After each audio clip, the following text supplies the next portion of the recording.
Fais de l'Éternel tes délices et il te donnera ce que ton cœur désire. Tu as entendu cette parole assez souvent. Tu la connais même par cœur. Mais est-ce que réellement, tu sais ce qu'elle signifie? Dans ma méditation, je suis tombée sur le passage de Osée, le chapitre 2, le verset 18 à 24.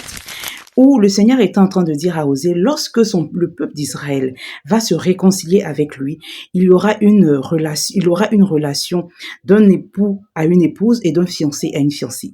Il a dit même au peuple d'Israël que lorsqu'ils reviendront à moi, je leur permettrai de dormir enfin tranquille. Ils n'auront plus les noms de leurs ennemis sur les lèvres. Mais là où ça a attiré mon attention, il a dit, quand le peuple reviendra à moi, je répondrai aux besoins du ciel et le ciel répondra aux besoins de la terre.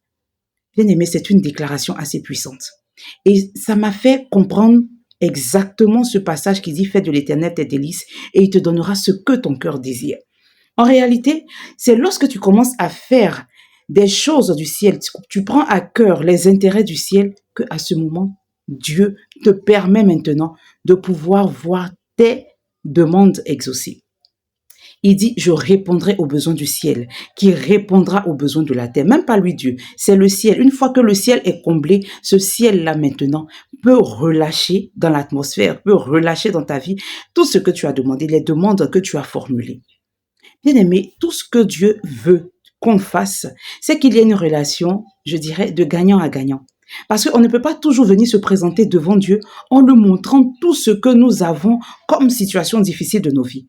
Imaginez-vous un instant, je vous plante ce décor-là. Imaginez-vous un instant, vous avez une capacité, vous avez les moyens de faire vivre votre famille. Mais à chaque fois que les membres de votre famille viennent dans votre maison, viennent vous voir, c'est seulement pour vous exposer leur situation difficile. Jamais ils ne sont venus prendre de vos nouvelles, jamais ils n'ont demandé est-ce que vous avez besoin de quelque chose en particulier, mais c'est toujours leur vous exposer ce que eux ils traversent. Comment est-ce que vous allez comprendre cela? Et c'est la même réaction, la même attitude que nous avons lorsque nous nous trouvons devant Dieu. Est-ce que nous aimons Dieu pour ce qu'il est ou est-ce que nous l'aimons pour ce qu'il peut faire pour nous? Est-ce que nous lui donnons l'honneur, la gloire qui lui est due ou est-ce que nous venons seulement dans sa présence parce qu'on sait qu'il peut résoudre telle ou telle situation de nos vies? Bien aimé, il faudrait que chacun fasse le bilan de sa relation avec Dieu. Dieu, il est un père. Et il ne peut pas te donner un serpent pendant que tu demandes du pain. Et il a dit dans sa parole, si vous qui êtes mauvais, vous savez donner de bonnes choses à vos enfants, combien de fois Dieu veut juste que tu te penches sur les intérêts du ciel d'abord. Il veut juste que tu te dises, il faudrait que mon Père, il faudrait que celui par qui je peux tout obtenir, je voudrais d'abord satisfaire lui ses besoins. Et à ce moment-là, tout ce que maintenant toi tu as demandé, sois sûr que ça te sera accordé.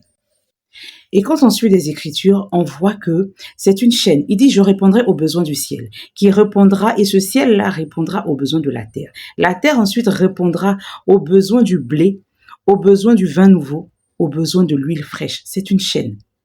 Mais il faudrait quoi d'abord? Il faudrait que le ciel soit comblé. Il faudrait que le ciel voit tous ses besoins comblés. Que Dieu te bénisse. Je vais te donner une clé pour voir l'exaucement dans ta vie. Que Dieu te bénisse et à très bientôt.